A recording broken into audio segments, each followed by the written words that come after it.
Halo Psychofans, welcome back to our YouTube channel Story of Psychology bareng aku Vina. Dan kali ini tentunya aku nggak sendiri karena aku ditemenin langsung oleh narasumber kita yang tentunya akan sangat memotivasi kita pada siang hari ini. Nah, sebelum kita masuk ke pembahasan yang akan kita bahas, ada baiknya mungkin kita perkenalan dulu ya. Mungkin dimulai dari aku karena mungkin banyak juga yang belum tahu aku. Jadi hai semua, nama aku Vina. Aku mahasiswa psikologi Universitas Mercu Buana Kampus 3 dan saat ini aku sedang semester 5. Dan narasumber kita kali ini juga merupakan seorang mahasiswa di Universitas Mercu Buana Yogyakarta dan pastinya anak-anak psikologi kampus 3 udah nggak asing lagi nih sama kakak yang satu ini. Jadi mungkin langsung saja kita sapa. Di sana ada Kak Hesdo. Halo Kak Hesdo. Halo teman-teman, selamat siang. Selamat siang, gimana Kak kabarnya? Kabar baik, puji Tuhan kabar baik. Vina apa kabar? Alhamdulillah baik juga. Nah, syukurlah. Mungkin kita bakal mendengarkan perkenalan singkat dari Kak Hesdo dulu ya sebelum kita masuk ke pembahasan kita. Silahkan Kak. Oke, sip. Teman-teman, namaku Hesdo Kelvin Naraha, panggilannya Hesdo. Aku juga kuliah di Mercu Buana, jurusan psikologi. Sekarang sudah semester 6 ya, baru mengakhiri semester 6, jadi mau masuk ke semester 7. Pokoknya udah semester akhir, udah angkatan tua lah kira-kira bisa dibilang seperti itu. Apalagi ya perkenalan tentang aku, paling keseharianku selain kuliah, aku juga berpelayanan sebagai guru sekolah minggu. Jadi setiap hari Minggu itu aku bertemu dengan adik-adik. Terus beberapa aktivitas lain juga sebagai fasilitator anak. Jadi memang sekarang kan aku udah hampir berapa bulan ini belajar dari rumah. Maksudnya selama ini kan belajar dari kosan gitu. Selama pandemi kan di kosan. Maksudnya di Jogja, tapi sekarang benar-benar lagi pulang ke Tual di Maluku. Jadi benar-benar belajar dari rumah sekarang. Jadi selama di sini beberapa aktivitas tambahan tuh kayak berkegiatan dengan teman-teman, anak-anak di sini juga sebagai fasilitator pendamping. Itu sih paling, dan kegiatan-kegiatan lain seperti aku juga terlibat dalam beberapa proyek-proyek penulisan juga secara virtual kayak gitu. Oke, ternyata Kak Hesdo ini sangat lumayan sibuk ya teman-teman, tapi masih bisa menyempatkan waktu untuk bergabung bersama kita. Tapi Kak Hesdo juga, for your information ya, Psychofans yang ada di rumah, Kak Hesdo juga ini merupakan salah satu mahasiswa berprestasi tahun 2020 ya Kak? Iya betul, 2020. Wah, luar biasa banget ya. Jadi Kak Hesdo ini merupakan mahasiswa berprestasi di tahun 2020 kemarin, dan kebetulan banget kita pada siang hari ini kita akan membahas tema yaitu mahasiswa berprestasi dilihat dari sisi psikologi. Namun sebelum kita masuk ke tema kita, aku mau mengucapkan terima kasih mewakili teman-teman HMPS terutama dari Divisi Media dan Informasi. Mau mengucapkan terima kasih yang sebanyak-banyaknya buat Kak Hesdo karena udah bisa menyempatkan waktunya di sela-sela kesibukan yang lumayan padat banget ya. Soalnya tuh aku setiap hari sering mantengin story Kak Hesdo yang pasti tuh tiap hari ada Google Meet. Pasti pokoknya sibuk banget deh. Tapi masih bisa sangat menyempatkan waktunya ya teman-teman. Oke, sebelum kita masuk ke pembahasan kita, mungkin ada baiknya kita sharing-sharing dulu nih Kak, sebelum masuk ya. Pemanasan dulu nih. Jadi sebelum kita masuk, mungkin kita bisa sharing pengalamannya Kak Hesdo tentang menjadi mahasiswa berprestasi tahun lalu. Oke. Silakan Kak. Oke. Iya, jadi sebenarnya gini, kalau kita bicara soal soal mahasiswa berprestasi ini kan dia berkaitan dengan kompetisi atau event gitu. Jadi di tingkat nasional itu ada yang namanya Purpesnas, Pusat Prestasi Nasional. Nah, di setiap tahun Pusat berprestasi nasional ini menyelenggarakan yang namanya pemilihan mahasiswa berprestasi. Nah, pemilihan mahasiswa berprestasi di tingkat nasional ini dia berawal dari pemilihan di tingkat universitas dulu. Jadi di universitas itu ada prosesnya, kemudian dari universitas akan dilakukan pemilihan pada tingkat daerah. Daerah di sini adalah berdasarkan wilayah dikti, kan kita tahu ya pembagian wilayah dikti itu kan ada beberapa bagian itu. Nah, kalau Jogja itu aku lupa ya, masuk wilayah berapa ya? Wilayah 4 atau wilayah 5 gitu. Nah, jadi singkatnya gini.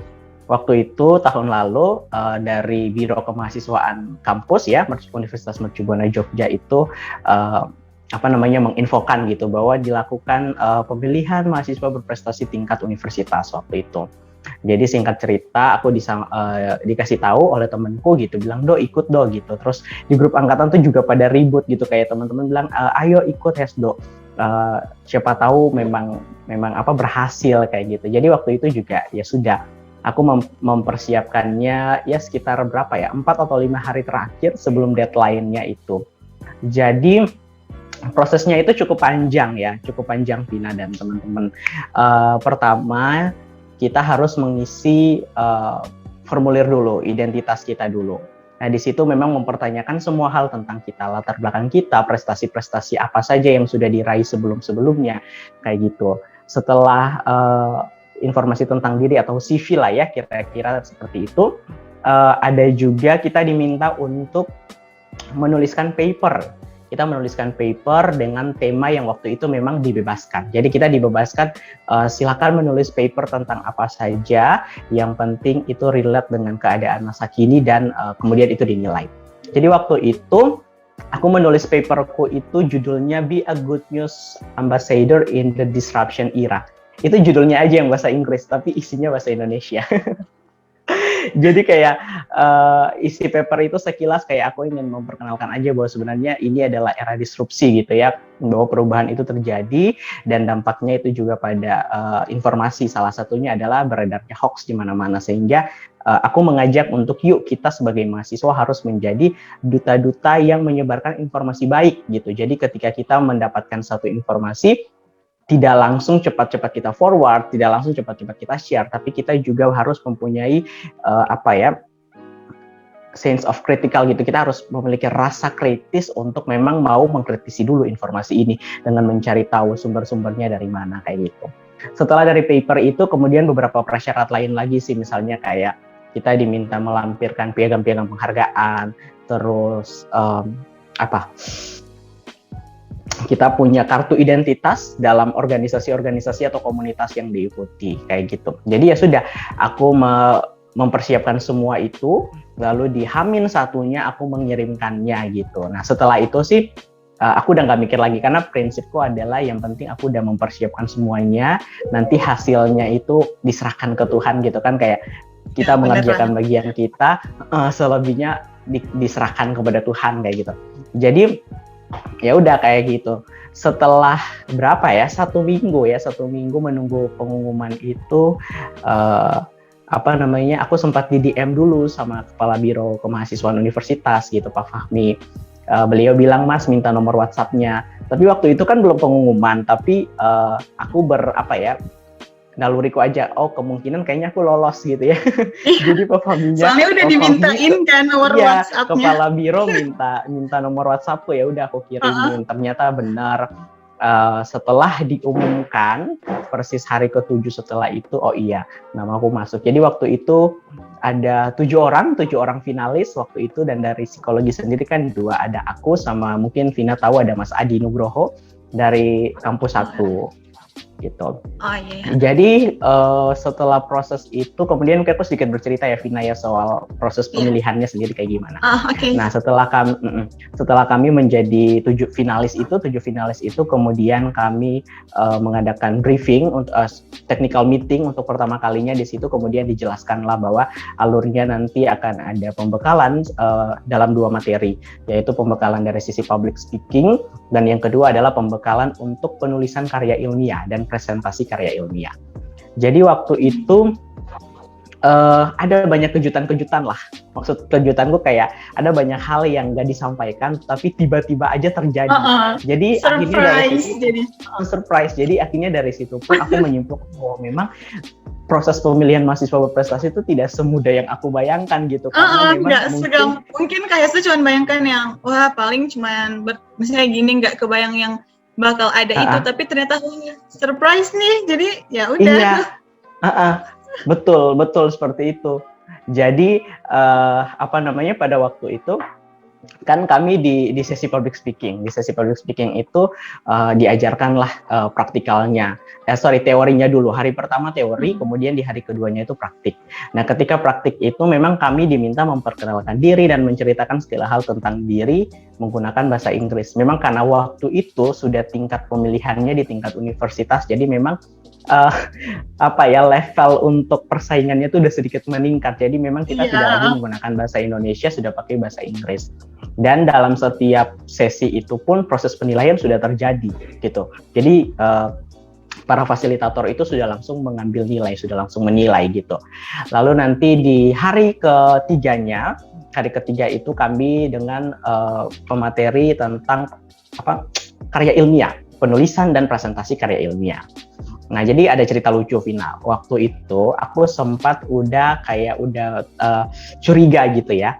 Nggak mungkin dong kita menulis paper dan nggak dipresentasikan. Pasti kita harus presentasi gitu.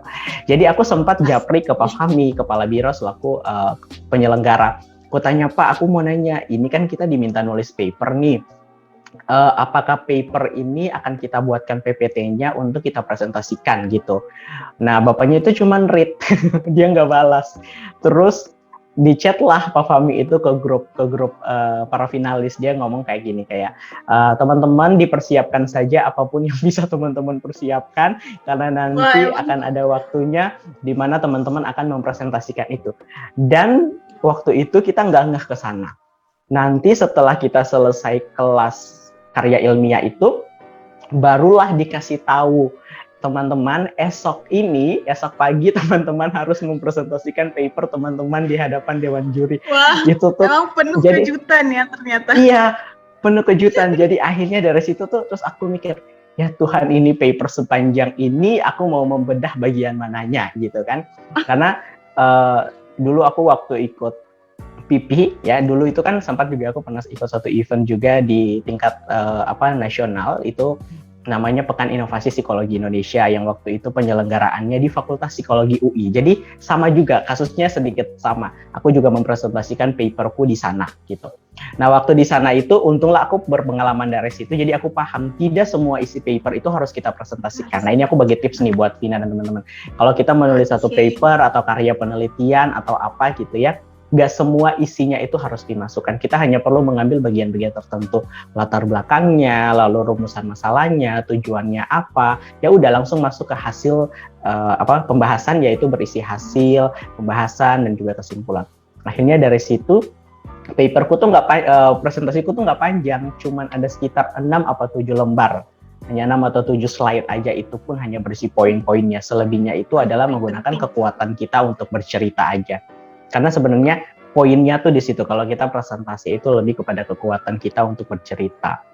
Jadi kembali lagi ke cerita Filmapres tadi, akhirnya ya sudah, kami tuh dalam waktu yang sangat singkat gitu, setelah selesai hampir nggak sampai 12 jam lah kami persiapkan papernya. Esok pagi-paginya kami presentasi, dan di situ pun proses penilaian sudah berlangsung. Nanti setelah itu timeline-nya itu kan sebenarnya masih panjang ya, kayak mereka tuh udah men-setting gitu kalau waktu kita tuh hanya ada 2 minggu. Jadi 1 minggu itu hanya dipakai 4 hari, lalu 1 minggu kemudian kita baru masuk ke final, yaitu sesi di mana kita mempresentasikan diri kita di hadapan Dewan Juri yang memang waktu itu ditugaskan secara khusus. Jadi kita nggak ketemu dengan orang-orang yang sebelumnya. Ini jurinya lain lagi. Dan waktu itu jurinya itu datang dari bagian direktorat yang berurusan dengan akreditasi gitulah. Jadi yang berurusan dengan akreditasi dan prestasi. Waktu itu ada Bu Eni, sama satunya itu Pak Wisnu. Kalau nggak salah Pak Wisnu itu dulu dia dosen berprestasi juga di tingkat wilayah. wilayah waktu itu. Jadi memang orang-orang yang juga cukup punya apa ya, track record dalam bidang prestasi juga, mereka yang kemudian menjadi juri. Jadi waktu itu kan harusnya ya Vina, kayak kami tuh selesai sesi terakhir itu di hari Sabtu, harusnya masih hari Senin minggu depannya lagi baru final. Tapi ternyata enggak, kejutan ini yang lebih buat deg-degan lagi gitu, dan buat panik. Kejutannya emang berlangsung terus-menerus ya? Iya, jadi kita tuh memang kayak benar-benar di-push gitu ya, benar-benar di-push, tetapi bukan di-push untuk membuat kita tertekan, tetapi membuat kita menjadi lebih cepat gitu, lebih cepat dalam mempersiapkan segala sesuatu, dan di situ pun penilaian terus terlihat bahwa optimal nggak performansi kita atau penampilan kita dalam waktu yang mepet-mepet seperti itu. Jadi ternyata ada penilaian-penilaian terkhusus juga di situ. Nah, jadi setelah hari Sabtu, hari Minggu itu kayak siang hari itu seperti disambar petir gitu ya, Pak. Itu tuh tiba-tiba diumumkan di grup bahwa esok teman-teman adalah final. Jadi di esok ini esok adalah final. Teman-teman silakan mempersiapkan presentasi tentang diri teman-teman.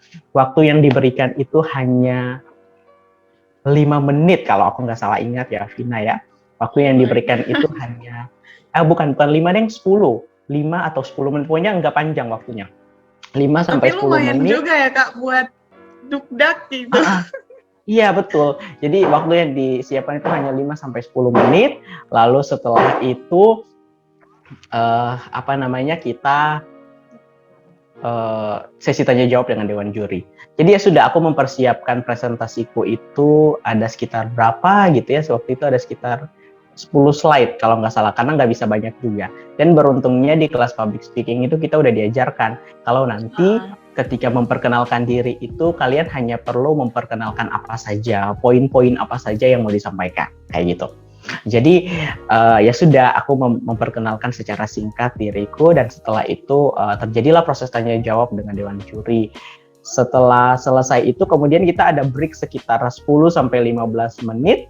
Setelah break itu ya udah kita setelah break itu kemudian kita menunggu hasil. Jadi pada saat itu juga ketika diumumkan, ya puji Tuhan aku jadi pengumumannya tuh langsung ya Kak? Satu hari langsung, itu ya? Langsung sama hari itu juga. Tapi waktu itu ada penilaian jalur favorit juga. Jadi ada form yang disebarkan ke mahasiswa untuk memilih mahasiswa berprestasi favorit juga waktu itu. Jadi ya pada saat itu memang selisih juara 1, 2, 3 tuh nggak beda jauh. Kita tuh hanya persekian persen aja gitu. Bahkan antara juara 2 dan juara 1 pun itu tuh selisihnya hanya 0,01%. Karena nilainya itu tinggi-tinggi juga semuanya. Jadi ya sudah, waktu itu puji Tuhan pengumumannya aku dapatnya juara 3. Juara 2 juga teman kita dari psikologi juga, Mas Adi dari kampus 1. Lalu juara 1 itu dia dari teknologi hasil pertanian kalau aku nggak salah ingat. Gitu, itu sekilas gitulah cerita tentang perjalanan di kompetisi pemilihan mahasiswa berprestasi tahun lalu. Wah, ternyata proses atau tahapan-tahapan yang bakal kita lalui ini lumayan panjang dan emang lumayan bikin Kak? Dukdak ya Kak, karena penuh dengan kejutan dari ceritanya Kak Hesdo tadi. Betul. Tapi ternyata di luar dari itu, itulah yang membuat kita terlatih ya Kak. Kayak itu yang melatih diri kita buat biar lebih bisa grow dari kemarin. Mungkin kan kemarin kita terlalu terpaku dengan timeline waktu. Mungkin santai lah, nanti kan belum juga gitu. Jadi makanya kita lebih berleha-leha. Makanya pas kemarin itu mungkin diberi banyak kejutan, dan tentunya itu pasti akan berpengaruh baik sama diri kita gitu. Jadi luar biasa banget ya PsychoFams, dari cerita Kak Hesdo ini memang sangat memotivasi ya guys. Tapi satu lagi nih Kak, kita kan udah tahu nih pengalamannya, terus kita juga udah tahu secara garis besar tentang tahapan-tahapan apa saja sih yang akan kita lalui. Nah, terakhir nih Kak, aku mau minta mungkin tips atau saran dari Kak Hesdo yang merupakan mahasiswa berprestasi. Gimana sih Kak biar PsychoFams itu di rumah bisa mempersiapkan diri atau tips ala-ala Kak Hisdo gitu gimana? Mungkin bisa sharing ke kita juga. Oke, iya. Kalau bicara soal tips sih mungkin aku sedikit mengawali dengan seperti ini ya, Vina. Maksudnya kayak setiap orang itu kan punya cara yang berbeda-beda ya. Apalagi kita di psikologi punya prinsip yaitu individual differences, bahwa setiap orang itu memang berbeda-beda gitu dalam berbagai aspek gitu. Berbagai aspek kehidupannya itu dia berbeda. Nah, kalau untuk tipsku sih paling aku tuh seringnya ya adalah pertama memang kita perlu memiliki rasa dulu. Rasa yang aku maksudkan di sini adalah kita memang harus terbangun di dalam diri kita bahwa prestasi itu bukan sesuatu untuk unjuk diri, bukan. Tetapi prestasi itu adalah satu kesempatan di mana kesempatan itu ada dan kemudian kita punya kemampuan untuk bisa mengambil peluang di dalam kesempatan itu supaya apa? Tujuannya hanya satu, untuk belajar gitu. Jadi aku dalam berbagai kompetisi yang aku ikuti, ya aku sebenarnya udah jauh sebelum aku kuliah pun sebenarnya aku juga udah sering berkompetisi. Dulu waktu SMA itu pernah dalam 1 tahun di 2017 itu aku 3 kali bolak-balik Tual Jakarta itu karena event nasional di waktu yang bersamaan selama 1 tahun itu. Jadi memang rasa untuk mencapai sesuatu itu tuh udah terlatih gitu, udah terbiasa dengan yang namanya kompetisi. Jadi pertama kita harus punya itu dulu, rasa untuk mau belajar lebih lah.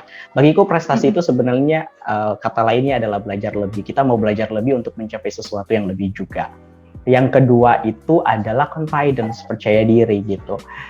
Banyak teman-temanku, betul, banyak teman-temanku itu yang sebenarnya kalau dilihat dari sisi akademik ya, soal nilainya bagus, soal kemampuannya juga dia sebenarnya berkemampuan, tetapi tidak berani mencoba. Kenapa? Karena terhambat oleh yang namanya tadi confidence atau percaya diri itu. Nah ini nih sayang sekali gitu, karena bahkan orang yang mungkin secara kemampuan dia tidak terlalu secara akademik ya, kita katakan secara akademik mungkin dia tidak terlalu begitu bagus atau performanya tidak terlalu begitu baik, tetapi ketika percaya dirinya tinggi, coba deh kita lihat saat 2 orang, kita bayangkan ya 2 orang gitu, ini si A si B. Si A ini orang yang secara akademik tuh mantep lah, tetapi dia ini orang yang pemalu. Si B ini secara akademik dia biasa-biasa aja, tetapi dalam hal persuasi, kemampuan komunikasi dia kuat.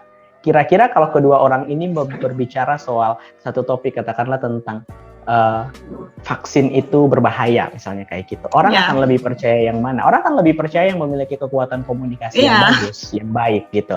Sehingga ini menjadi aku berharap buat teman-teman itu percaya diri itu harus menjadi dasar dulu yang paling kuat untuk kita. Bukan hanya untuk berkompetisi di ajang yang lebih tinggi, kita memulai dari komunikasi dalam kelas aja deh, presentasi di ruang kelas, itu pun kita membutuhkan yang namanya percaya diri gitu. Oke, nah dan yang ketiga itu adalah dukungan gitu. Dukungan yang aku maksudkan di sini adalah memang kita itu nggak bisa mencapai sesuatu itu hanya dengan kemampuan dalam diri aja gitu. Tidak hanya dengan rasa tadi, tidak hanya dengan kepercayaan diri saja, tetapi kita juga membutuhkan yang namanya dukungan sosial. Nah nanti di belakang itu kita bisa bahas tuh bagaimana dukungan sosial itu menjadi salah satu faktor yang mendukung seseorang untuk berprestasi. Dan tips yang terakhir dari aku, yang keempat, menurutku ini yang paling penting adalah sebenarnya melakukannya. Maksudnya gini, banyak orang itu punya ide, banyak orang itu punya wishlist, banyak orang itu punya rencana gitu, aku pengen ikut kompetisi A, B, C, D, E, F, G kayak gitu. Tapi ketika itu semua hanya wacana, lalu kemudian tidak dipersiapkan, tidak dikerjakan gitu ya, maka ya sia-sia juga gitu, sia-sia juga. Nah, aku banyak sekali informasi soal kompetisi yang masuk, bahkan para dosen kita ya, itu ada satu dosen tuh yang rajin banget, hampir dalam 1 minggu itu tidak kurang dari 2-3 hari pasti aja dia WhatsApp ngirim soal info lomba lah dan sebagainya kayak gitu. Tetapi kemudian tidak semua itu aku ambil juga. Kenapa? Karena aku melihat dari prioritas juga, maksudnya kayak lomba mana yang menurutku sesuai dengan kemampuanku. Yang pertama tadi, sesuai dulu dengan kemampuanku, karena aku ingin belajar dari situ. Dan yang kedua, dilihat juga dari kesempatan. Ada nggak waktu ke sana? Karena kan hampir setiap hari juga ada aktivitas lain gitu. Jadi, ada pertimbangan-pertimbangan khusus juga lah ketika kita ingin mengikuti suatu kompetisi. Tidak kemudian karena aku punya kemampuan, jadi semuanya mau aku ambil. Kayak gitu juga sih. Benar. Ada batasannya, kayak gitu. Itu sih paling dari aku kalau kita bicara soal bagaimana supaya bisa berprestasi gitu. Tapi aku pikir juga di luar sana teman-teman bisa dapat banyak lagi informasi yang jauh lebih komprehensif gitu. Kalau aku secara garis besarnya seperti itu, dan itulah yang memang aku lakukan bagi diriku. Wah, luar biasa banget ya Psycho Fams. Dari pertama tuh udah dapet pengalaman jadi mahasiswa berprestasi, terus tahapan-tahapannya, terus yang terakhir nih yang kunci itu udah dapet tips khusus Kak Hesdo gimana bisa jadi mahasiswa berprestasi. Oke, mungkin cukup untuk sharingnya. Kita bakal masuk ke inti dari pembahasan kita, yaitu mahasiswa berprestasi dilihat dari sisi psikologi. Tapi Kak, sebelum masuk, aku tuh punya pertanyaan nih. Bukan pertanyaan, aku pengen tanggapan dari Kakak tentang apa ya? Tentang label ini. Kan pasti udah nggak asing nih. Kan banyak nih yang melabel mahasiswa dengan ada mahasiswa kupu-kupu, kuliah pulang, dan mahasiswa kura-kura, kuliah rapat. Menurut Kak Hesdo nih, ini gimana sih mahasiswa yang kayak gini? Soalnya banyak kan kita jumpai di di lingkup kampus ya, udah nggak asing banget nih pasti. Oke, sip, thank you, pertanyaannya menarik Afina. Mahasiswa kupu-kupu dan mahasiswa kura-kura, iya. Memang menurutku ini adalah satu istilah yang berdasarkan fenomena. Maksudnya itu memang terjadi, realita itu ada di dalam kehidupan mahasiswa. Bahkan kadang aku pun bingung mengidentifikasi diriku ini sebagai mahasiswa yang mana, kupu-kupu atau kura-kura. Karena aku juga berorganisasi, tetapi kemudian itu di luar kampus. Dan ketika ke kampus pun juga pasti aku kuliah pulang gitu. Jadi intinya tidak semua berorientasi pada satu lingkungan gitu. Kalau kita bicara soal mahasiswa kupu-kupu dan mahasiswa kura-kura dalam perspektif prestasi, mungkin ya konteks prestasi yang sedang kita bahas sekarang, menurutku kedua-duanya itu orang-orang yang berprestasi gitu. Maksudnya apa? Kan gini, kita seringkali melihat kebiasaannya kita ya, orang Indonesia itu adalah membentuk satu label hanya berdasarkan pengalaman yang kita punya, berdasarkan minimnya informasi yang kita dapatkan tanpa mencoba menggali jauh lebih dalam. Nah, ada orang yang memang dia itu kuliah pulang, iya betul, habis kuliah dia pulang, tetapi kan kita nggak tahu apa saja aktivitasnya dia, prestasi apa yang sudah dia capai, karya-karya apa yang sudah dia hasilkan, sepak terjangnya di luar kampus seperti apa, kita kan nggak tahu seperti itu. Kita mungkin akan baru tahu, kita mungkin baru akan terkesima gitu, wah ternyata dia nggak seperti yang kita bayangkan ketika kita mau melihat lebih dekat. Nah, sehingga menurutku tidak ada yang salah di balik itu semua. Semua itu adalah prestasi, semua itu adalah pencapaian gitu. Yang perlu kita lihat adalah melihat pribadinya jauh lebih dekat dulu. Bahwa apa saja yang sudah dia lakukan, apa saja yang sudah dia hasilkan gitu. Lalu yang kedua, soal mahasiswa kura-kura ya, kuliah rapat. Tidak semua orang itu bisa masuk ke dalam organisasi loh. Seringkali kan mahasiswa kura-kura ini kan mereka yang berorganisasi ya, yang habis kuliah rapat. Iya, benar. Kayak gitu. Nah, tidak semua orang itu bisa masuk ke dalam organisasi, dan menurutku orang untuk bisa gabung dalam suatu organisasi tertentu dan kemudian menjadi sangat aktif di sana, itu tuh berdasarkan kemampuan. Artinya dia punya pertama, dia memiliki rasa bahwa memang saya merupakan bagian daripada komunitas ini atau kelompok ini, dan kemudian keterlibatan saya di sini sangat penting sehingga saya perlu hadir di situ. Nah, orang-orang ini justru mereka yang juga berkontribusi. Bukan berarti lalu yang mahasiswa kupu-kupu tidak berkontribusi, mereka juga berkontribusi, hanya saja caranya berbeda-beda, polanya berbeda-beda, karya yang dihasilkan pun berbeda-beda. Kalau teman-teman yang di organisasi misalnya Vina dan teman-teman yang di HMPS teman-teman berkontribusi melalui program-program yang teman-teman punya gitu ya, program yang dijalankan. Tapi bagi teman-teman lain yang tidak di organisasi pun, mereka berkontribusi melalui hal-hal lain. Misalnya aku tidak terlibat dalam organisasi kampus ya, tetapi kemudian aku beraktivitas dengan anak-anak, aku menjadi guru sekolah minggu yang setiap hari Minggu melayani, kemudian aku juga fasilitator anak, sering kita turun ke desa-desa, edukasi tentang bullying. Aku selama hampir udah 7 bulan aku pulang ini saja tuh, aku udah 4 sampai 3 kali edukasi ke sekolah-sekolah tentang bullying, kemudian beberapa waktu dekat ini juga aku diminta jadi pembicara juga di kegiatannya BNN juga. Jadi memang ya tadi, label itu kemudian tidak membuat kita memandang teman-teman kita itu dengan sebelah mata ya, tetapi kita perlu melihat mereka jauh lebih dekat lagi, bahwa sebenarnya mereka punya prestasi dan mereka punya karya gitu. Oke, jadi ternyata istilah-istilah di atas itu seperti mahasiswa pura-pura dan mahasiswa kupu-kupu itu ternyata hanya sebatas label yang dibuat sendiri berdasarkan berdasarkan pengalaman yang terjadi tanpa orang-orang yang melabel orang itu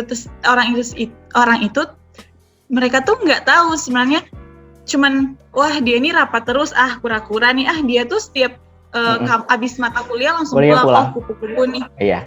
Pasti gitu, tapi ternyata di antara keduanya itu tidak menjadi tolak ukur bahwa mahasiswa pura-pura dan mahasiswa kupu-kupu itu merupakan, atau di antara mereka itu ada yang unggul ataupun ada yang tidak unggul.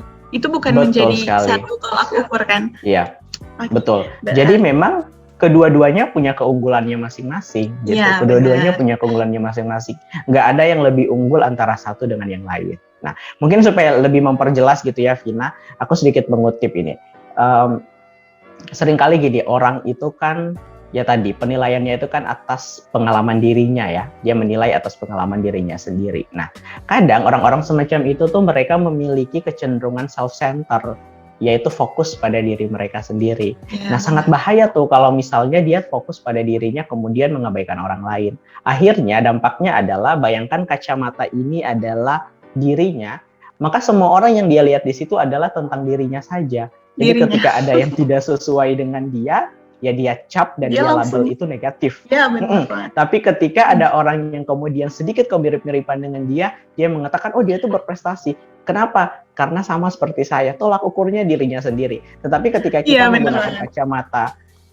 menggunakan kacamata yang netral, artinya kita ingin melihat secara menyeluruh dan jauh lebih luas, maka kita akan temukan bahwa sebenarnya tidak demikian gitu.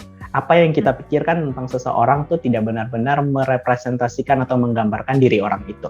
Bisa jadi justru kita bicara tentang dia, tetapi gambarannya diri kita. Ada satu istilah kan dalam psikologi namanya proyeksi. Masih ingat ya defense mechanism-nya Sigmund Freud, bahwa kita berbicara tentang orang lain, tapi sebenarnya itu memproyeksikan diri kita. Benar banget.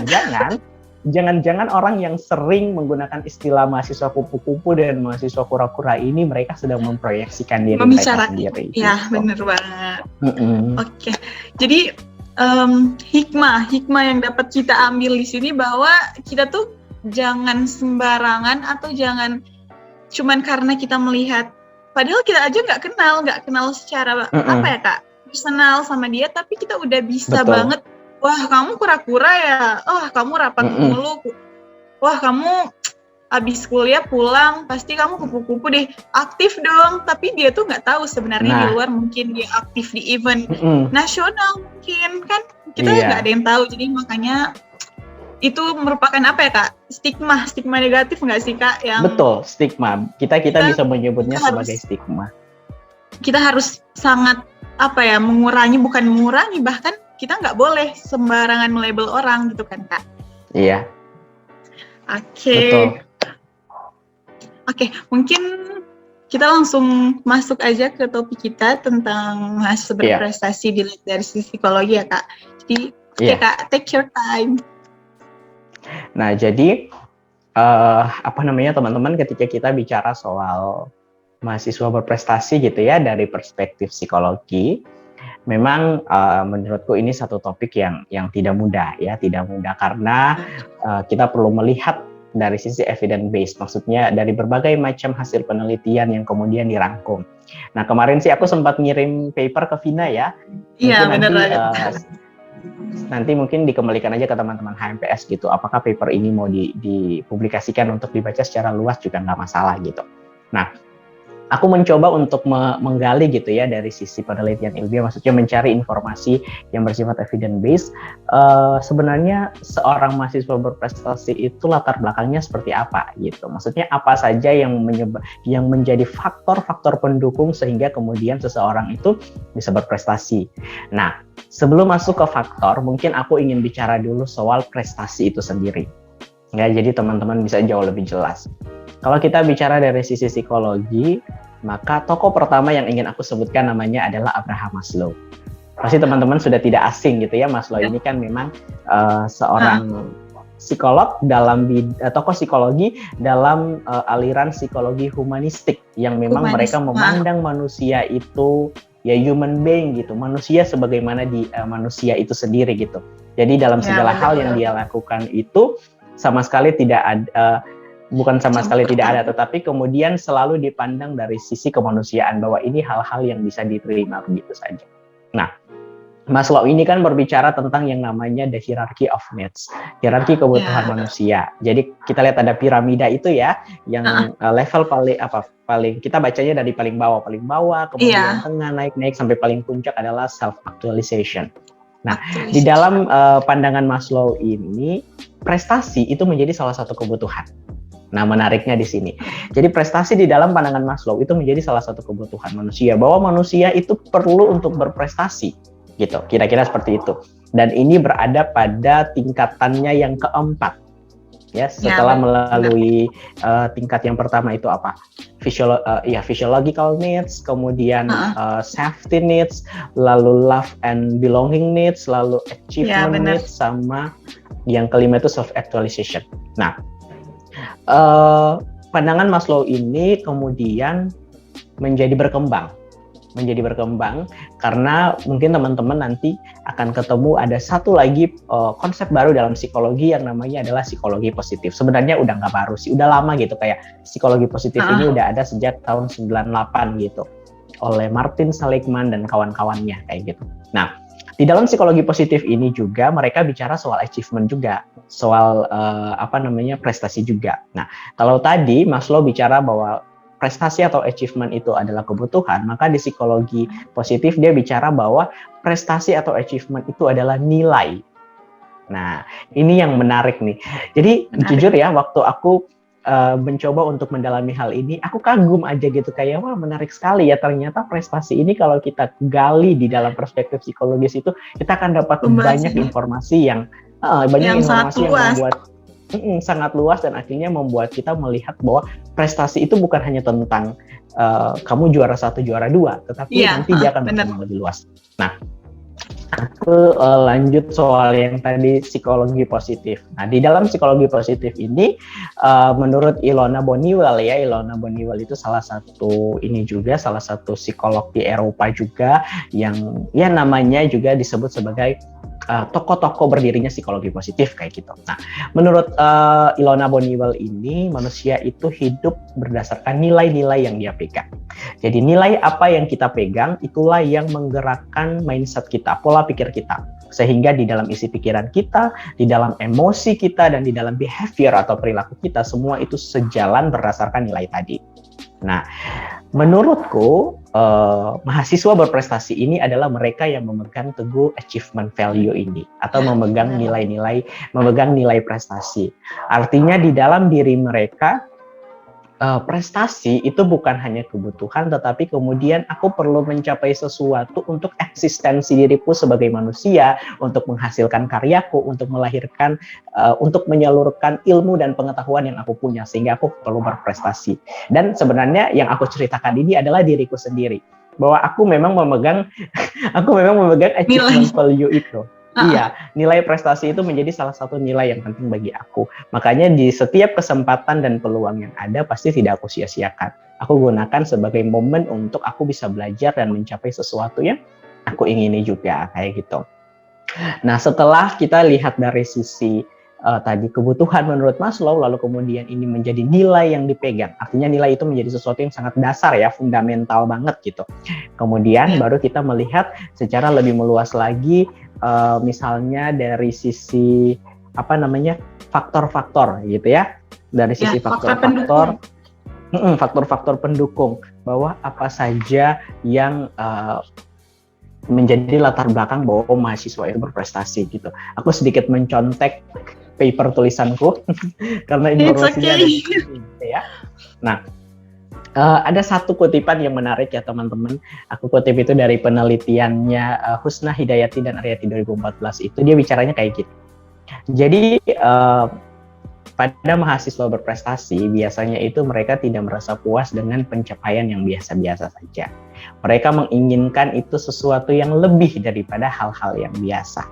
Gitu. Artinya mereka punya nilai tadi yang menggerakkan pikiran mereka dan akhirnya menuntun mereka pada standar tersendiri.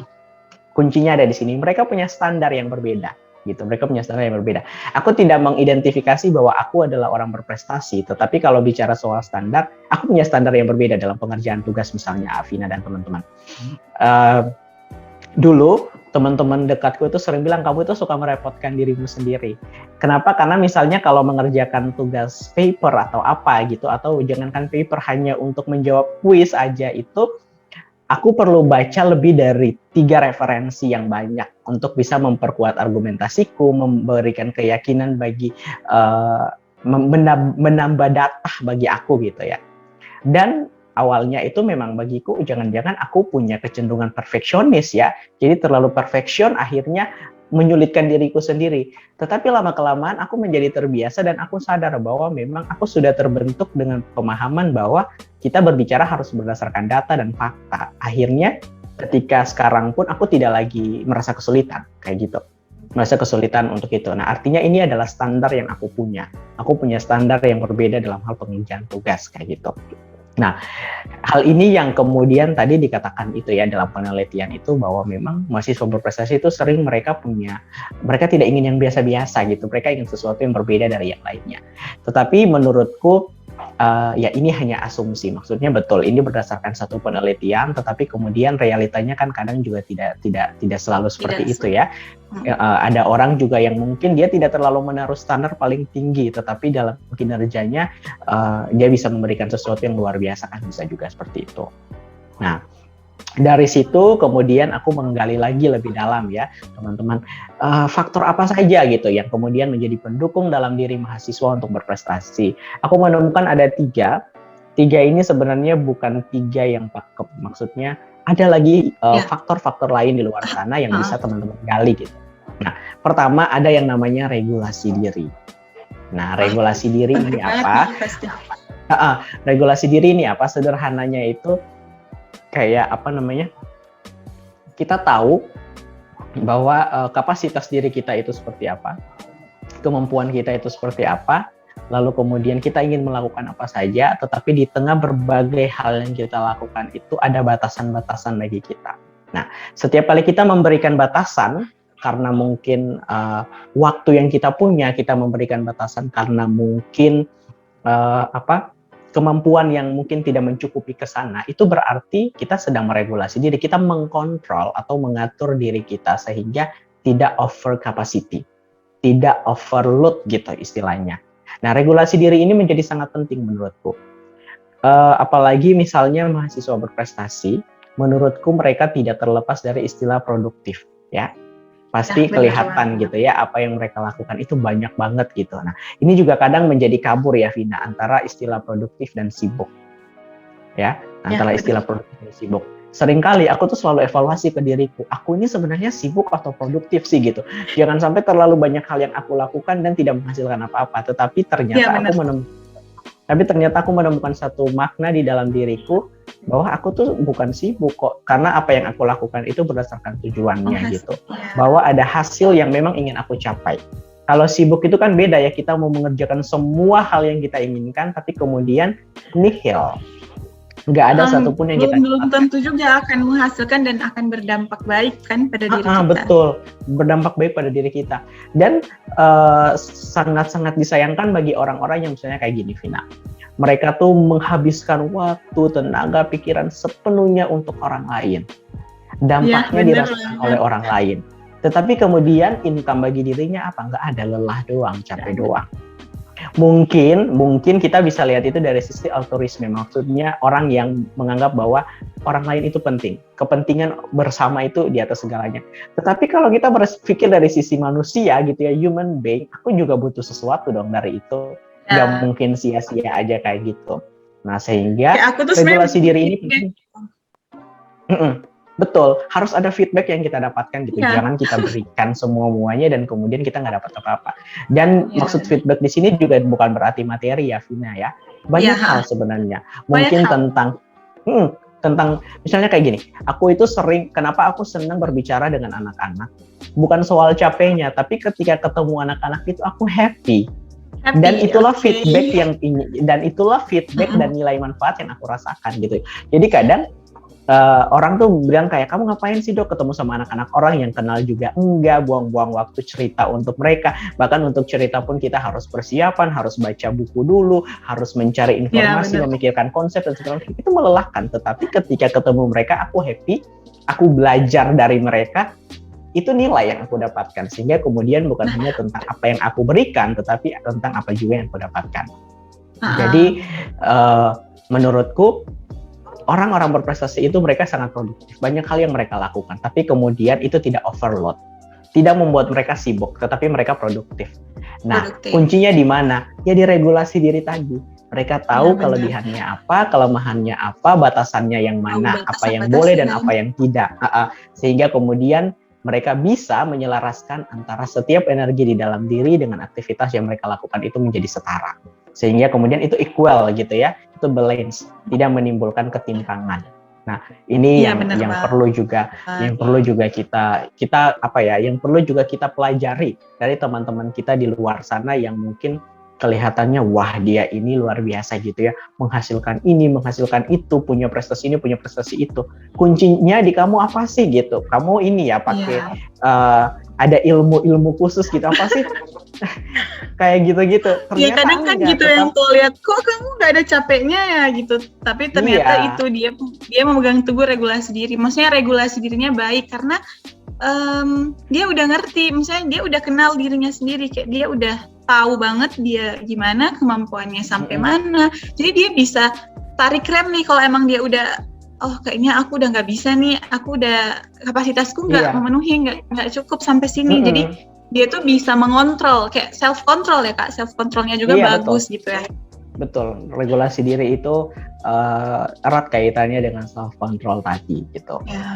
Kayak gitu. Jadi memang betul sekali yang tadi Vina katakan, ketika kita bisa membatasi diri atau rem gitu ya, itu sebenarnya bentuk bahwa kita punya self control atau self regulation atau regulasi diri yang memang kuat dan baik gitu.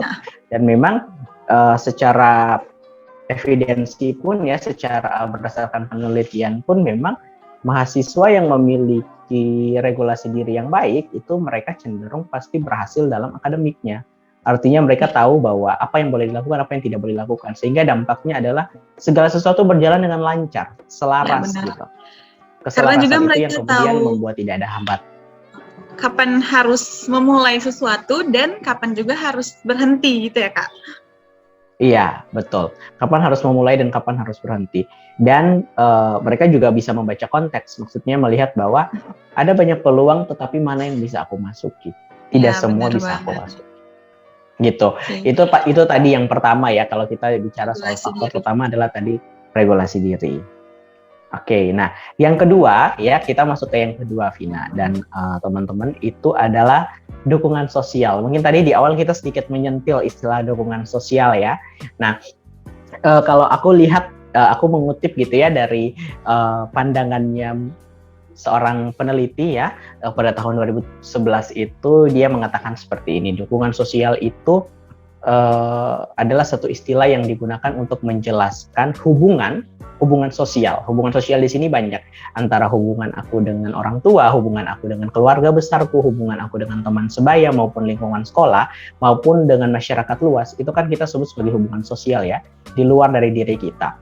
Nah, dukungan sosial ini artinya bagaimana kita menjelaskan tentang hubungan kita dengan setiap elemen-elemen tadi, yang intinya adalah mampu memberikan manfaat bagi kesehatan mental dan fisik. Jadi kuncinya di situ. Jadi bukan soal aku terkoneksi dengan kamu saja gitu ya, bukan hanya soal aku mengenal Vina saja, atau bukan sekedar aku mengenal seseorang saja, tetapi kemudian dampak apa yang aku rasakan dari hubungan ini gitu. Oh, ya, setiap kali ketemu dengan orang ini dia memberikan aura positif, pancaran positif, aura positif. Jadi kemudian aku, nah itu dukungan sosial juga, itu kita sebut sebagai dukungan sosial juga. Artinya dalam relasi sosial itu kemudian ada dampak yang baik yang kita rasakan. Nah, kalau kita bicara soal dukungan sosial keluarga, maka kita tidak terlepas dari satu pandangan yang paling mendasar ya teman-teman, bahwa keluarga itu adalah lingkungan pertama seorang anak bersosialisasi. Kira-kira seperti itu ya. Bahkan ada satu bahkan aku sering mendengar ada seorang sahabatku dari Muslim, dia mengatakan seperti ini, bahwa keluarga itu adalah madrasah pertama anak. Kira-kira seperti itu. Artinya dari dalam keluarga itulah kemudian anak itu mengalami perjumpaan dengan orang lain, tetapi ada proses belajar juga di situ. Nah, kalau dalam perspektif psikologis, kita punya yang namanya pandangan Brown van Banner, dia bicara soal ecological theory. Ada yang namanya microsystem, kelompok paling kecil. Nah, kelompok paling kecil ini artinya kelompok pertama kali yang disentuh dan dijumpai oleh anak. Yaitu kelompok mana? Ya keluarga tadi. Keluarga itu sendiri adalah kelompok paling pertama yang dijumpai oleh anak. Sehingga achievement value atau nilai prestasi yang kemudian dipegang oleh mahasiswa berprestasi, menurutku itu justru dikenalkan dan dikuatkan oleh keluarganya. Karena dia bertumbuh di dalam keluarga yang memegang nilai itu, sehingga kemudian dia juga terkonstruk bahwa dirinya itu ada yang namanya nilai prestasi, nilai value yang dia pegang. Dan ini yang aku alami di dalam kehidupanku sehari-hari. Kalau aku mau bilang, mamaku itu kan guru. Kemudian dia juga kepala sekolah dan sampai pensiun dia udah pindah ke kantor dinas itu menjadi pengawas. Jadi standar yang dikasih itu tinggi. Apalagi kita tahu bahwa di dalam masyarakat anak-anak guru itu seringkali memiliki privilege tertentu, ya kan? Apalagi ditambah dengan anak kepala sekolah. Mamamu kepala sebuah lembaga pendidikan. Nah, privilege-nya itu jauh lebih tinggi gitu. Kadang kalau kita lihat dari sisi psikologi juga itu nggak sehat ya. Maksudnya kayak terlalu dini memberikan tekanan dan beban. Tetapi kemudian itu membentukku untuk menjadi seseorang yang berjiwa kompetitif. Ya, jadi kalau kita mau tarik ulur dari perjalanan panjang seseorang, kita akan kembali pada keluarga. Bahwa di keluarga mana dia dibesarkan, itulah gambaran dia yang sekarang. Kira-kira seperti itu. Jadi kalau kita bicara soal dukungan sosial keluarga. Kalau menurutku, keluarga itu merupakan my number one support system. Karena bisa dibuktikan dengan seperti ini kan Kak, situasi pandemi yang mengharuskan kita stay at home. Jadi apa-apa kita semuanya virtual gitu. Dan kalau menurut aku nggak ada dukungan dari keluarga itu bakal susah banget. Karena misalnya keluarga yang apaan sih gitu, kalau yang keluarga nggak mendukung pasti yang ngapain sih tiap hari sok sibuk gitu kan. Tapi alhamdulillahnya aku juga merasakan dukungan-dukungan itu.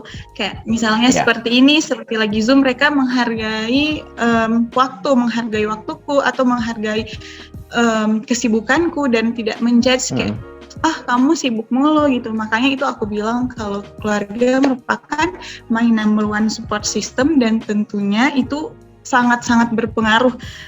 Aku nomor satu kan keluarga, karena itu seperti yang Kak Hesti bilang, sejauh manapun kita pergi, tapi tetap kita akan kembali kepada keluarga gitu. Betul sekali. Jadi aku juga jadi ini juga ya, jadi dapat insight juga dengan yang tadi kamu omongin itu. Aku di rumah tuh seperti itu, Vina. Jadi ketika aku udah duduk dengan laptop di depan Zoom, itu mamaku kalau mau minta tolong itu juga sudah berat hati, maksudnya kayak Iya, oh kakak lagi bener banget. belajar gitu. Akhirnya kemudian kalau ada ponakan-ponakanku yang ribut, dengan sendirinya ditegur gitu, ayo diam gitu, kakak lagi belajar kayak gitu. Jadi iya aku jadi sadar ya Vina ya, bahwa ternyata hal-hal sekecil seperti itu justru Iya, adalah bener. salah satu dukungan keluarga yang sangat Iya, berdampak pada diri kita ya. Dan aku pikir bagi teman-teman yang sekarang mungkin lagi belajar dari rumah dan kemudian berada dalam situasi-situasi seperti itu, mungkin kita sedikit belajar untuk melihat dari sisi yang berbeda. Kadang distraksi-distraksi seperti itu mengganggu, tetapi kemudian ada nilai yang jauh lebih penting, yaitu tentang dukungan tadi. Itu membuat kita menjadi lebih semangat gitu ya, lebih semangat dalam menjalani pembelajaran kita secara daring gitu. Dan mungkin hal-hal yang kita dapatkan pas kita kuliah daring ini nggak pernah akan kita dapatkan kalau misalnya kita kuliah offline. Seperti tadi kan Kak, kita kan kadang kurang menyadari bahwa orang tua ini mendukung kita secara penuh karena mungkin keegoisan kita atau kita terlalu menyepelekan hal tersebut, atau karena kita nggak melihat secara langsung.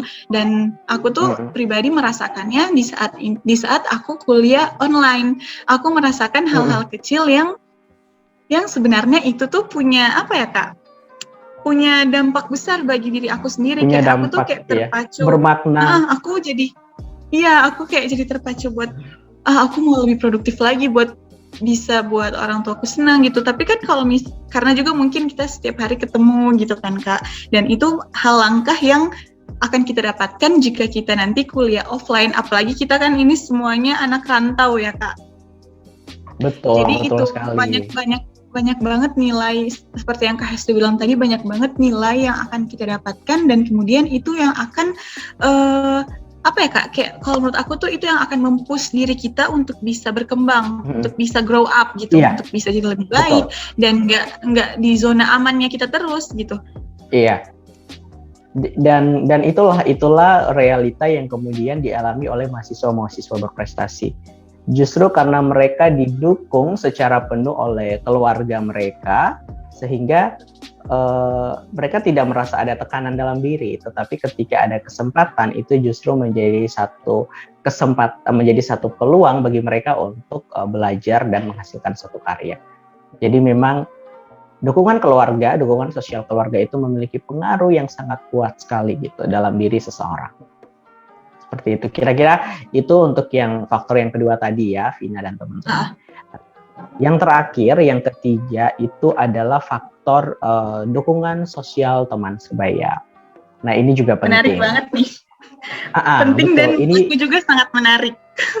Betul. Nah kita pasti sering sekarang ini ya, kita tidak asing dengan yang namanya toxic relationship. Sering dengar ya banget. Seperti itu ya. Nah betul. Dan mungkin kita juga pernah terjebak di toxic relationship itu kan Kak, toxic friendship. Toxic friendship gitu, mungkin seperti itu. Nah ini artinya apa? Ketika kita berada dalam suatu lingkungan, ketika lingkungan itu positif, maka yang terjadi adalah dukungan yang kita dapatkan. Tetapi ketika lingkungan itu kemudian adalah lingkungan yang toksik atau lingkungan yang negatif, maka yang terjadi bukan dukungan, tapi mungkin hampir setiap hal yang kita lakukan itu tidak ada dukungan di dalamnya gitu. Yang ada ialah bahwa kita dipengaruhi untuk melakukan hal-hal yang mungkin tidak sejalan dengan nilai-nilai yang kita pegang maupun norma-norma di dalam masyarakat juga.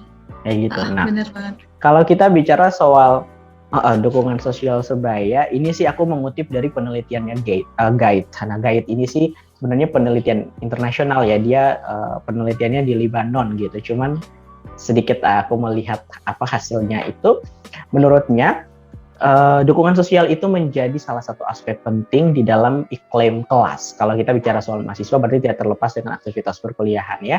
Nah, salah satu aspek terpenting yang terjadi dalam iklim kelas khususnya adalah relasi antara teman sebaya yang mungkin berpengaruh terhadap prestasi akademik. Jadi betul yang kayak tadi Vina katakan, ketika pertemanan kita itu sehat atau positif, itu mempengaruhi bagaimana kita mencapai suatu prestasi di dalam proses belajar kita juga. gitu. Dan inilah sebabnya kenapa ada ungkapan lama yang kayak gini. Ketika kamu bergaul dengan kutu buku, kamu akan menjadi seorang yang senang membaca. Ketika kamu bergaul dengan seorang pencuri, maka kamu akan menjadi pencuri. Artinya, di mana kita berada, di lingkungan mana kita bersosialisasi, itu memberi pengaruh bagi kita. Dan jangan salah, kalau kita bicara soal mahasiswa ya, mahasiswa itu kan masih berada pada rentang remaja akhir sampai pada dewasa awal. Usianya kan seperti itu, berada pada masa transisi itu. Nah, remaja itu ada penelitian yang mengatakan bahwa pada remaja itu justru mereka jauh lebih mempercayai teman sebaya daripada keluarganya. Mereka jauh lebih mempercayai teman sebaya daripada orang tuanya. Kenapa? Karena pada masa itu kan masa pencarian jati diri, eksplorasi terhadap hidup.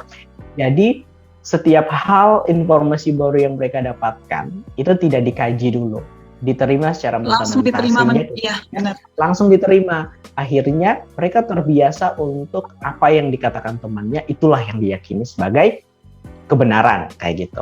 Iya. Nah, dan kadang bayangkan juga kita nggak sadar ya Kak, misalnya kita tuh nggak sadar kalau sebenarnya kita tuh terjebak di satu circle yang toksik gitu. Dan pastinya kalau kita udah berada di satu circle yang udah toksik, jadi kita tuh secara tidak langsung atau lama-kelamaan, ya gimana ya Kak istilahnya, orang kita tuh ada di satu lingkungan yang toksik, walaupun kita yang awalnya nggak toksik, atau kita emang kita memegang nilai-nilai tertentu, tapi dengan kita bergaul, dengan setiap harinya kita bertemu dan bersosialisasi dengan orang-orang tersebut di dalam satu circle itu akan membuat kita lama-kelamaan akan mengikuti, bahkan meniru, meniru apa yang mereka lakukan itu kan Kak. Atau itu kita juga nggak mendapat dukungan, tapi kita kurang menyadari hal tersebut. Ada kan Kak yang kayak misalnya dalam satu circle kita tuh mau istilahnya kita tuh mau grow up nih, kita mau mencoba hal-hal baru yang sebelumnya kita nggak pernah lakukan, dan pastinya teman kita ini kan tahu kita gimana, dan di saat kita mau change, kita mau berubah, dia tuh yang kayak apaan sih lu gitu, ngapain, nah kayak gitu-gitu loh Kak, yang ngapain sih gini, emang manfaatnya apa gitu, yang kayak gitu-gitu. Sebenarnya itu menurut aku merupakan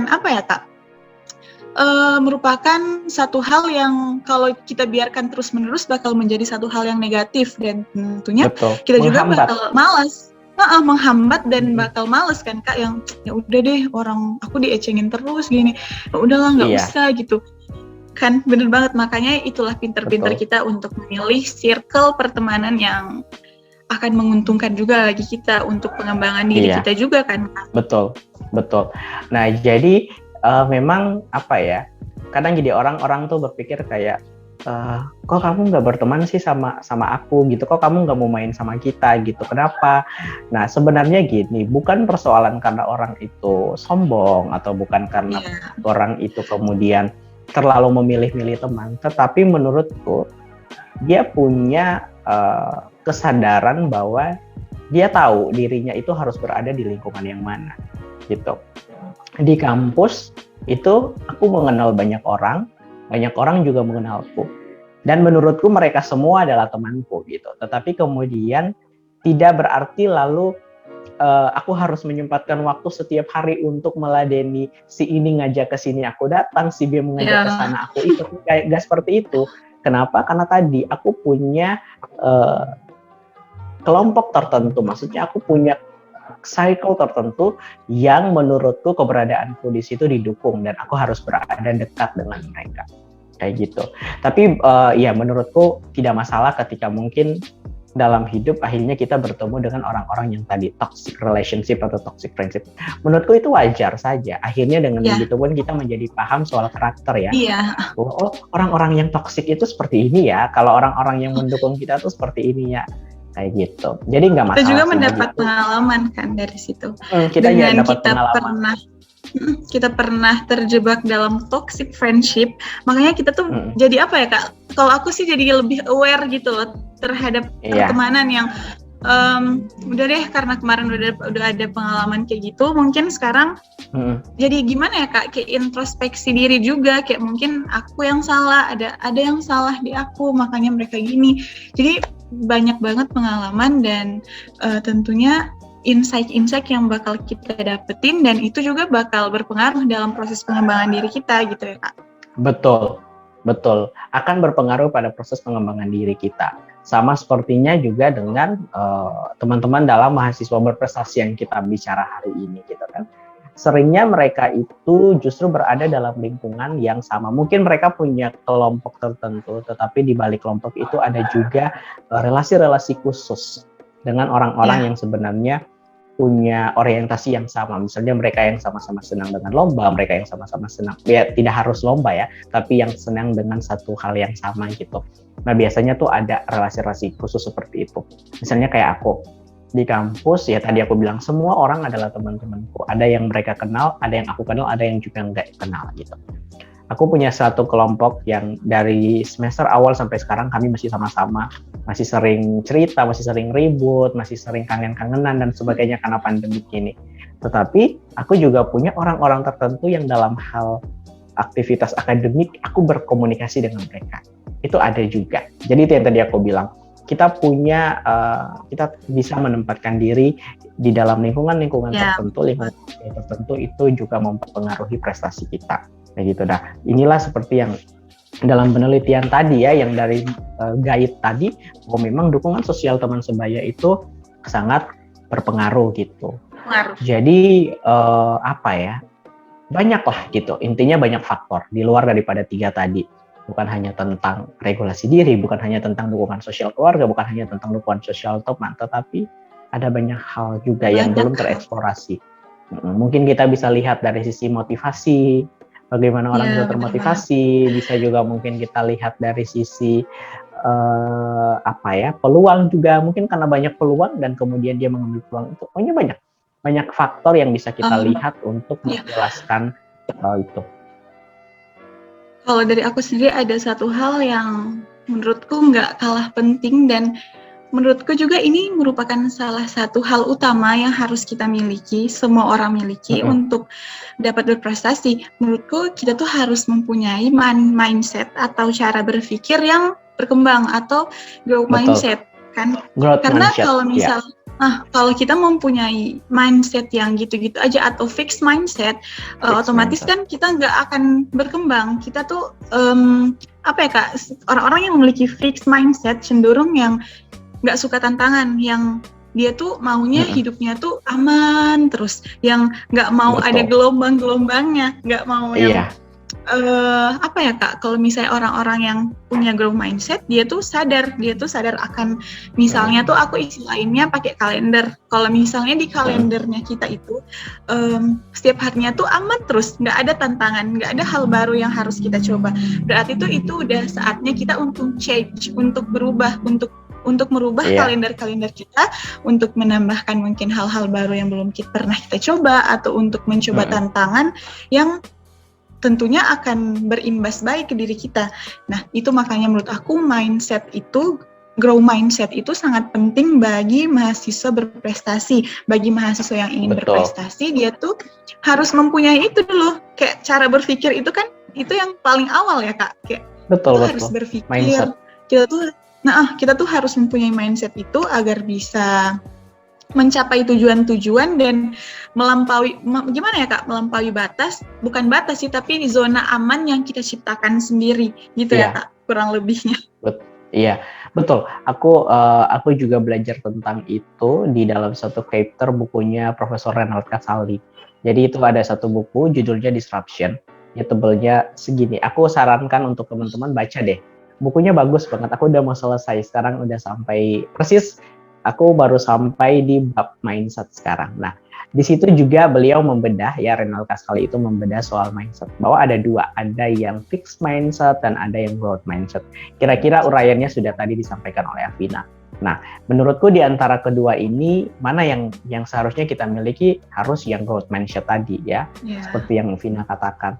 Karena memang orang-orang yang fixed mindset itu kan, kalau menurut Renald Kasali itu mereka disebut sebagai anak mami.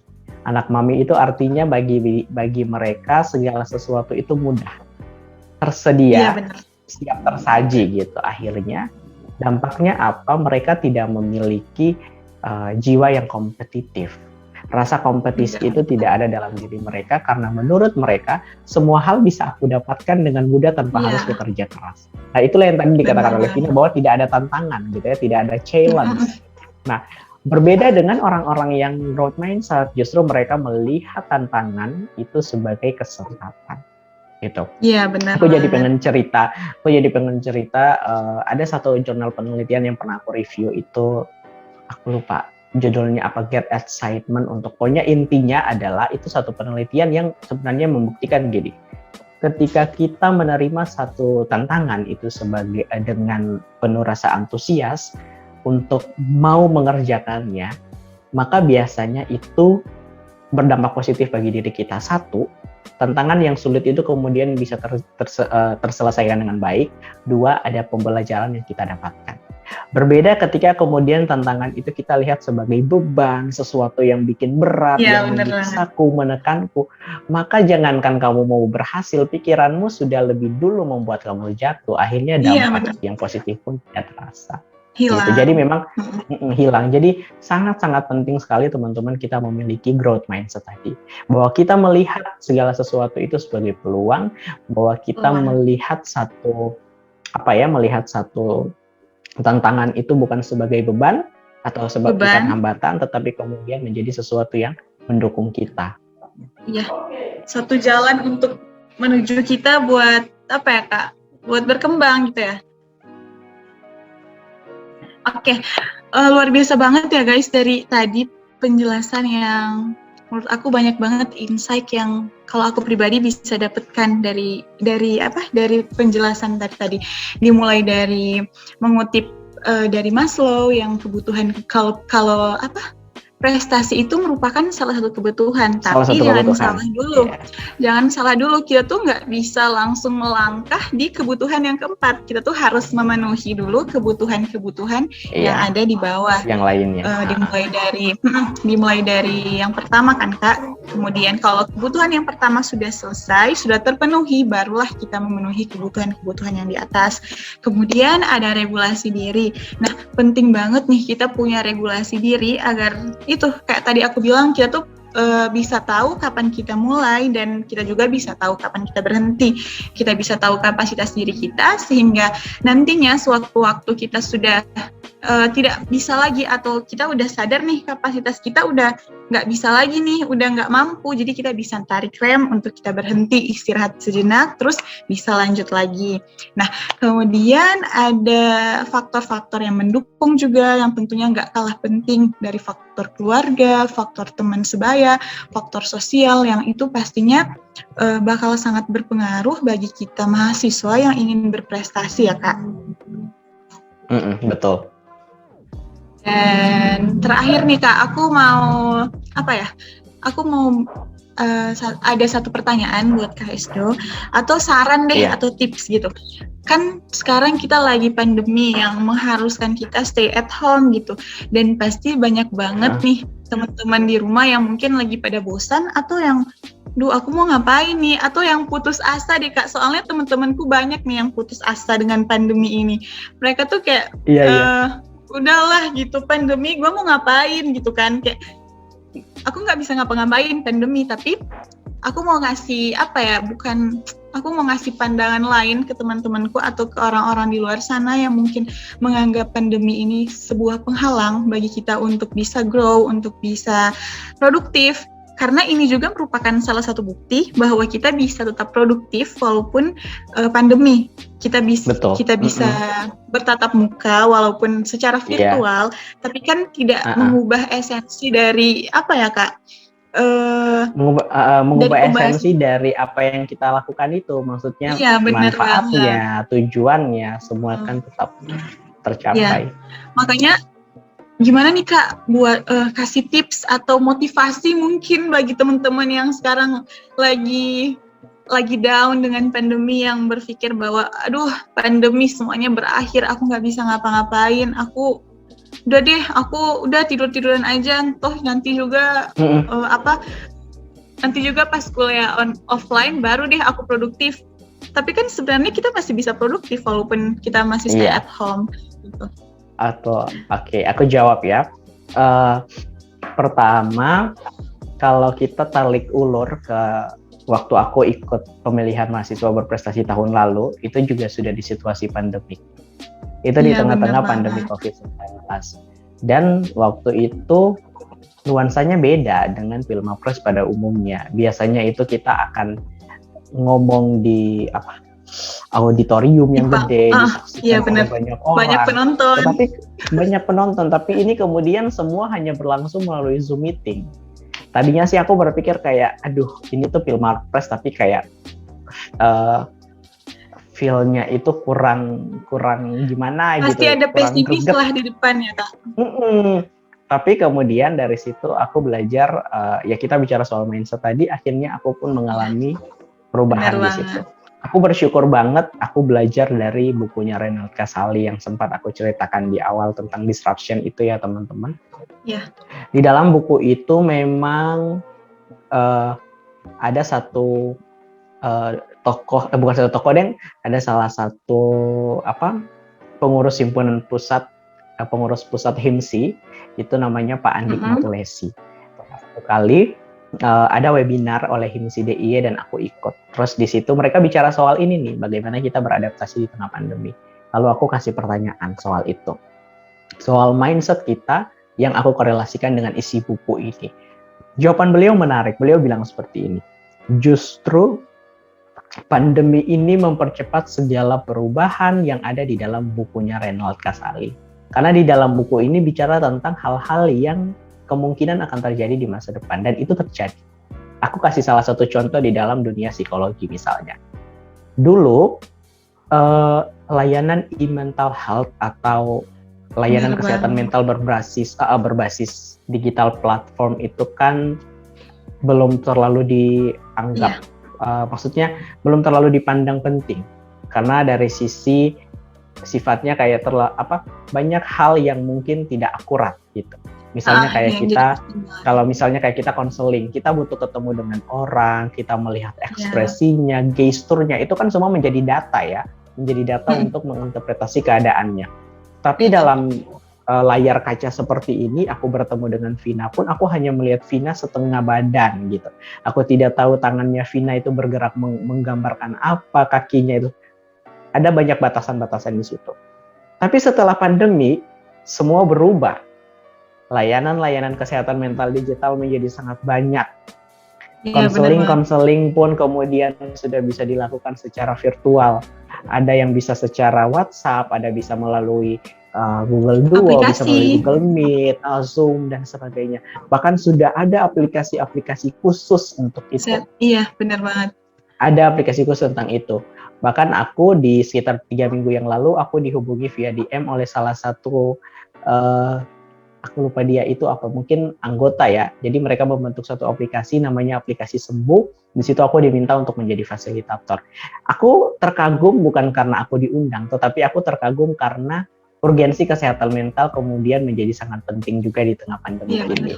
Jadi menjawab pertanyaan Vina tadi, menurutku satu, kita harus mengubah mindset kita. Kita melihat pandemi ini bukan satu hal yang membatasi, tetapi kemudian sesuatu yang wajar datang.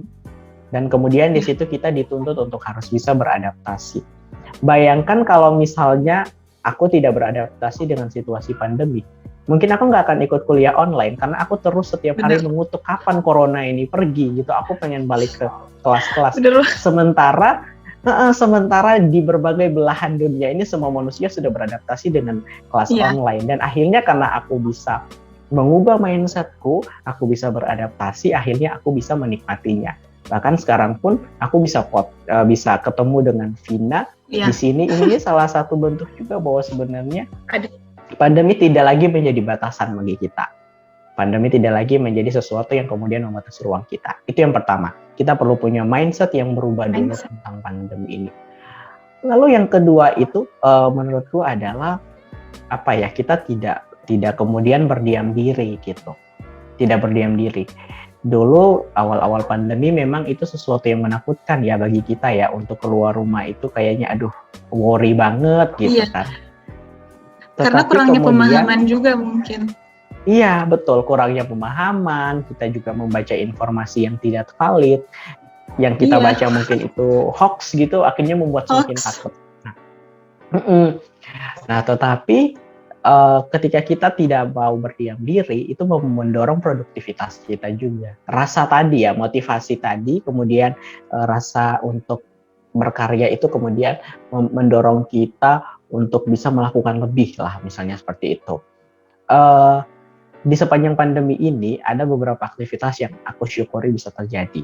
Pertama, aku bisa ikut Filmalpres. Kedua, aku kemarin jadi asisten penelitian selama 1 tahun. Kami meneliti di tengah pandemi dan itu sulit banget, apalagi subjeknya itu adalah ibu yang bekerja dari etnis Jawa. Spesifik itu membuat kami rada kesulitan, tetapi kemudian semua berjalan dengan baik.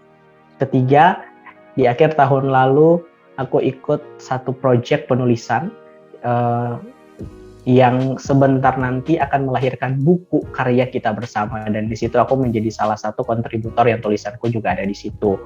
Lalu apalagi ada di situ. Kemudian karena aku juga senang menulis ya Vina, jadi setiap kali ada lokakarya kepenulisan pasti aku ikut, pasti aku daftar, cepet-cepet daftar dan pasti aku ikut. Dan bersyukurnya kemarin itu 2 minggu yang lalu ada satu lokakarya penulisan juga dari salah satu lembaga lah gitu, yang memilih 40 orang terpilih gitu.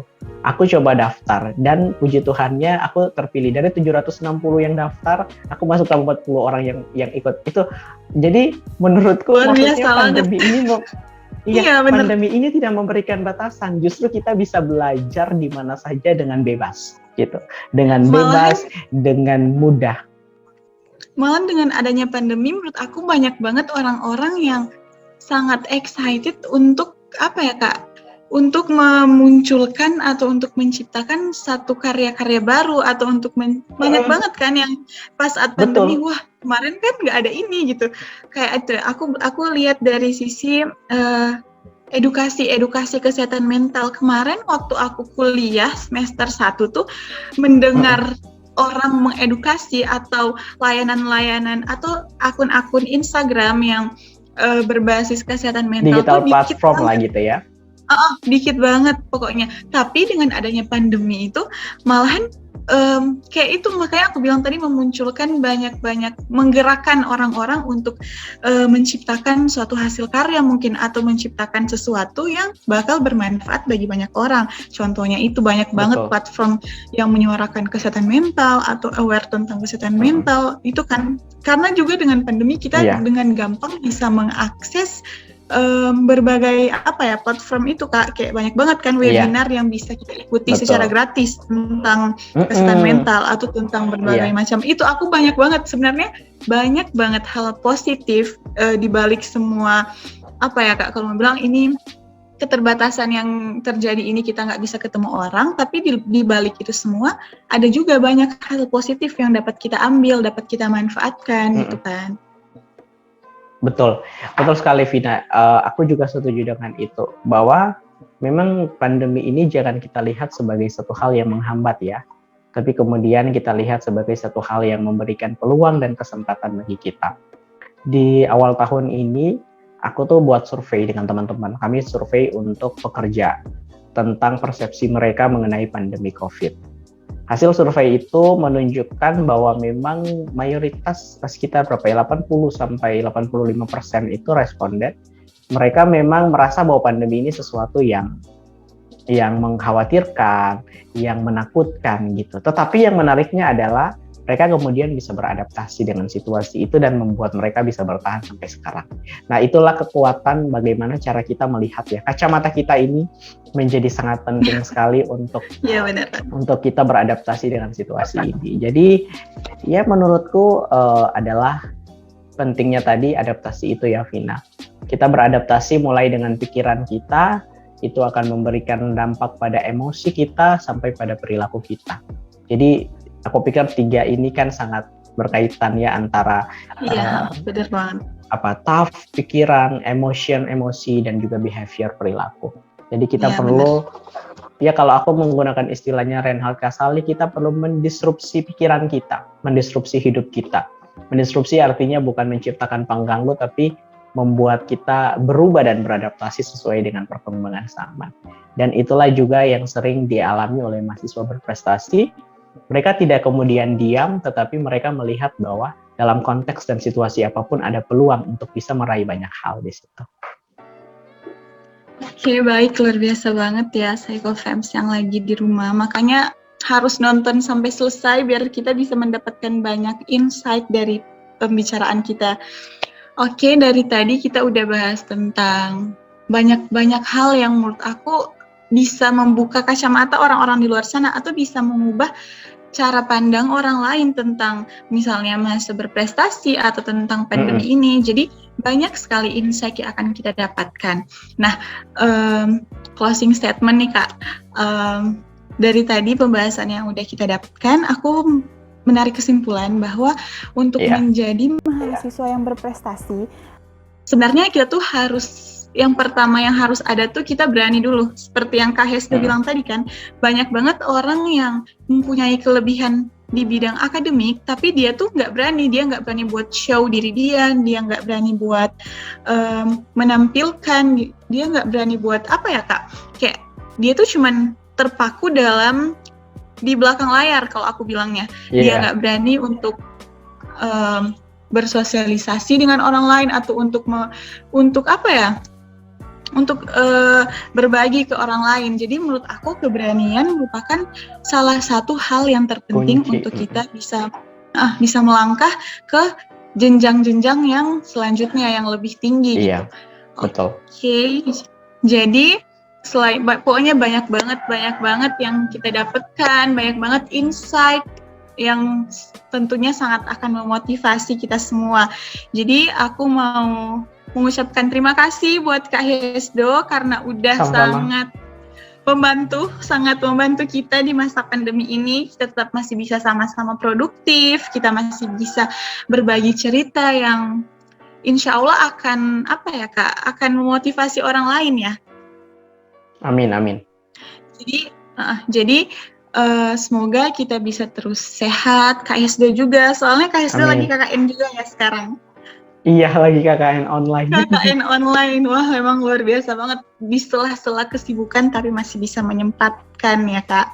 Jadi kami mau mengucapkan terima kasih buat Kak Hesdo yang udah bersedia untuk menjadi narasumber kami dan bersedia membagikan pengalaman bagi kita semua di sini. Semoga kita bisa bertemu lagi di event-event selanjutnya dan semoga pandemi cepat berakhir. Semoga kita bisa bertemu secara tatap muka gitu Kak. Amin. Oke, dan buat Psycho-Fams yang lagi di rumah, semoga juga kalian semua bisa mendapatkan insight seperti yang kita semua dapatkan di sini. Dan semoga kita semua tetap sehat, tetap stay at home. Kalau misalnya belum penting-penting banget, lebih baik nggak usah keluar, di rumah aja. Dan tetap produktif walaupun pandemi, karena pandemi bukan penghalang bagi kita. Oke, jadi jangan lupa like, comment, and subscribe. See you guys in the next video. Bye Kak Hesdo. Terima kasih. Iya, sampai jumpa teman-teman.